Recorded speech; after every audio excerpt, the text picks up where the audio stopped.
En charge du commandement de la région nord de la bande de Gaza, Fathi Hamad est issu des brigades Al-Qassam, branche armée du Hamas. Ces menaces dépassent largement le conflit militaire et territorial opposant les Palestiniens aux autorités israéliennes. Vous tous, les 7 millions de Palestiniens à l'étranger, vous êtes suffisamment préparés. Vous avez des juifs partout et nous devons attaquer chaque juif du monde, les massacrer, les tuer, si Dieu le permet. Des propos tenus la semaine dernière lors du 66e vendredi des marches du retour organisées par les factions palestiniennes à la frontière avec Israël. Prononcées 24 heures après la mort d'un commandant du Hamas sous les balles de Tsahal, ces déclarations sont particulièrement belliqueuses et ne s'adressent pas qu'aux musulmans du monde. Il assure que des membres de Brigade Al-Qassam prennent part chaque semaine à ces manifestations. Il affirme également que les zones industrielles proposées par le Qatar à Israël à l'intérieur de la bande de Gaza serviront à fabriquer des ceintures explosives. Notre patience est à bout. Nous sommes sur le point d'exploser. Si ce siège ne s'arrête pas, nous allons exploser devant nos ennemis avec la permission et la gloire de Dieu. L'explosion n'aura pas seulement lieu à Gaza, mais aussi en Cisjordanie et à l'étranger. Le Hamas encourage fréquemment les attaques à l'arme blanche et à la voiture bélier en Cisjordanie, mais un responsable indique cette fois que le groupe islamiste prenait ses distances.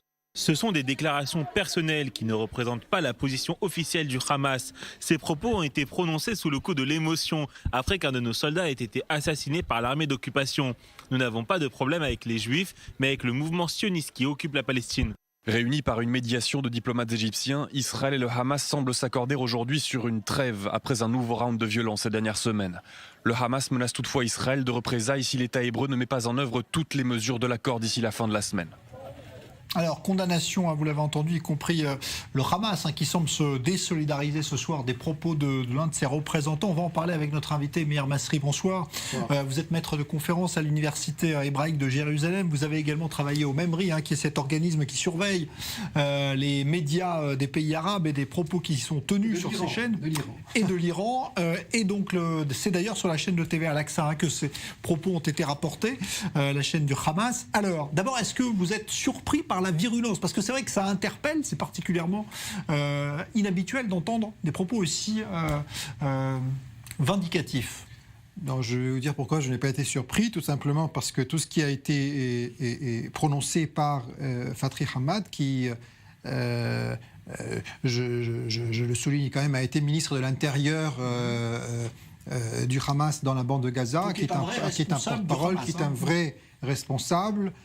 Connu quand même pour sa sympathie pour le régime iranien. Le Hamas a toujours été divisé entre une partie qui était davantage proche de Téhéran et donc considéré comme l'un des faucons de ce mouvement terroriste. Ces propos s'inscrivent parfaitement dans la ligne du Hamas, telle qu'elle est inscrite dans sa charte. Je rappellerai quand même que la charte du Hamas parle à plusieurs reprises des Juifs, de la lâcheté des Juifs, du fait que Israël, le judaïsme et les juifs, c'est pas seulement Israël et les juifs, c'est Israël, les juifs et aussi le judaïsme, provoquent l'islam et le peuple musulman. Le Hamas appelle non pas les 8 millions de Palestiniens soi-disant à l'étranger de s'attaquer aux juifs dans le monde, mais tous les musulmans du monde à faire le djihad et à s'attaquer aux différentes communautés juives dans le monde. Et par conséquent, il n'y a rien d'extraordinaire.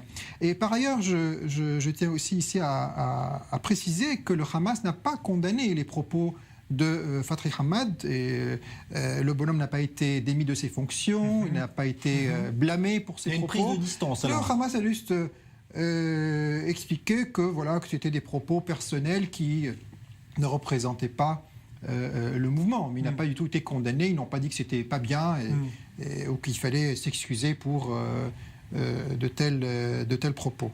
Alors on voit que la finalité de ces propos, c'est ce qui est dans le discours d'ailleurs, c'est d'obtenir en contrepartie de ces actes de pression qui le préconisent, c'est la levée du blocus de Gaza par Israël.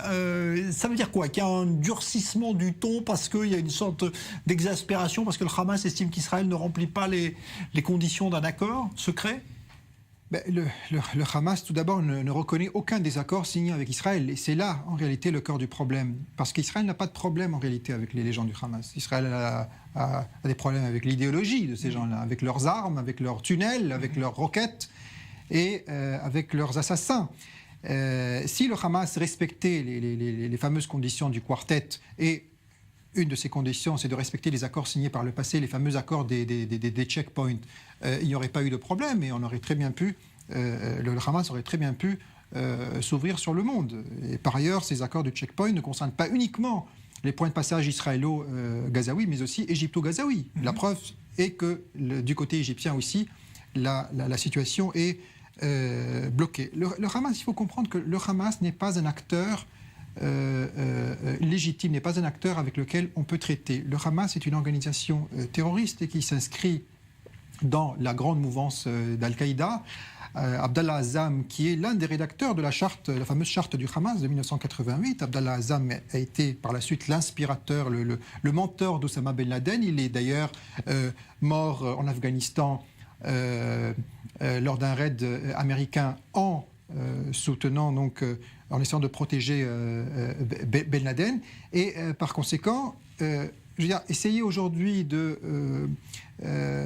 traiter le Hamas comme un acteur légitime, qui serait un acteur parmi d'autres sur la scène palestinienne, je pense que ça ne tient pas du tout la route. À aucun moment, aucun acteur palestinien par le passé n'a été aussi extrémiste que le Hamas, ni l'OLP, ni le Fatah, ni toutes ces organisations qui ont par le passé pratiqué le terrorisme, n'ont atteint ce degré de fanatisme. Et par conséquent, je pense que il faut être extrêmement clair.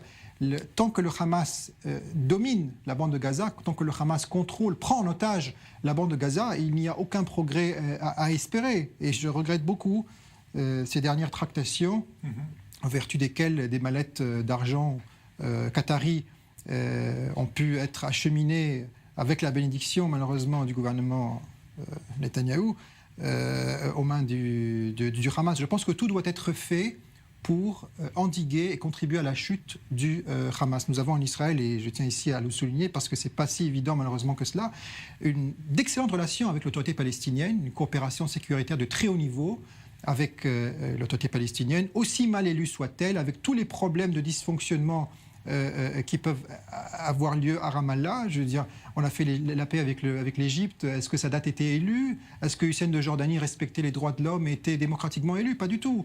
C'était l'homme fort de la situation.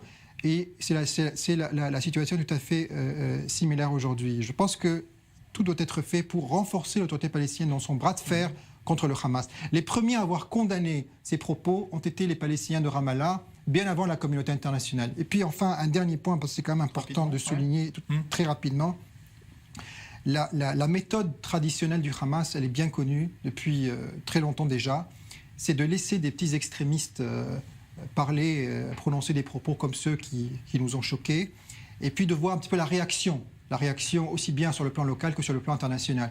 Si la condamnation est trop forte, s'il y a des pressions qui sont exercées, eh bien là, il y a des désolidarisations et le Hamas prend ses distances. Et si, au contraire, on voit qu'il y a, que ça passe, que la pilule passe, ou qu'il y a au contraire une vague de solidarité dans le monde arabe ou dans le monde musulman avec ce type de propos,